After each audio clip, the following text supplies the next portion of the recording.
Wow! Ang laking lobo! Wow! Bebang! Iska! Halika dito! May bago akong laruan! Ano yung laro mo?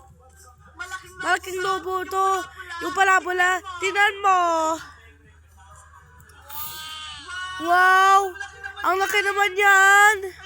Kaya nga eh! Bebang, pwede ba ako ihiram yung lobo mo? Gusto ko magsabukan. Okay, ikaw maglaro nito. Salamat.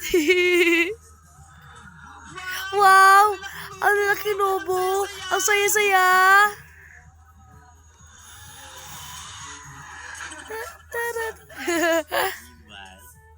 Pagpunay!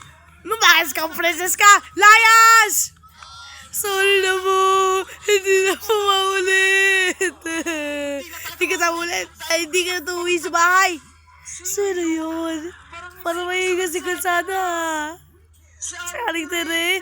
Pinagalitan niya si Princess. Ano bang ginawa ni Princess?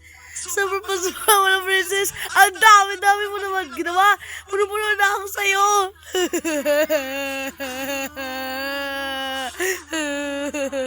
Nung nakarang araw, hindi mo inuwi ang ulam natin sa Linas. Tapos na yun, hindi mo ipinata yung dito ko sinain. Kaya yun, nasunog. Sorry na punay. Hindi ko mo naman sinasadya eh. Nakatulog kasi ako. Kaya nakalimutan yung luto ko. Basta lang sumasakit ang ulo ko sa'yo. Ang magandang gumawin, lumayas ka na! Nay, ayoko pumalis. Dito lang po ako. O ito, ang kamin mo. Dalhin mo na. Ano ba ka nang umuwi sa bahay?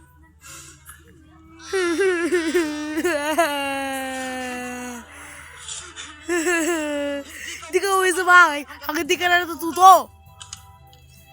Nay, huwag mo maiwan. Iska, si Princess umiyak. Tara, Bebang, punta natin siya. Princess!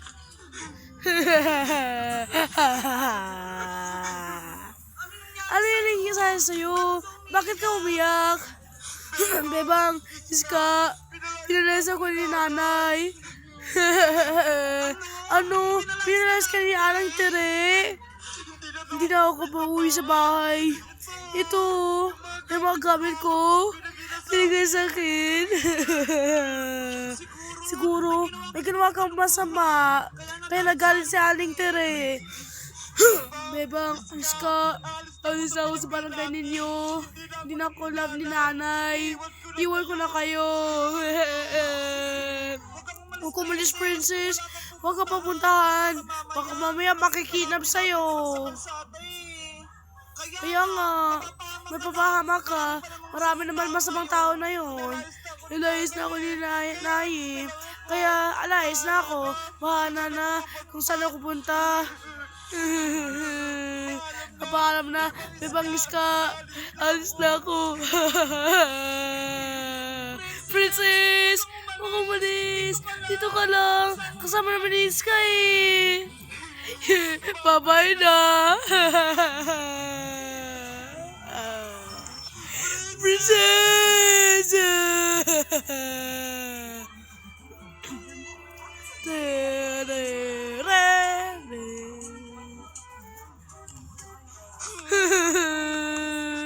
There's a princess, Iska!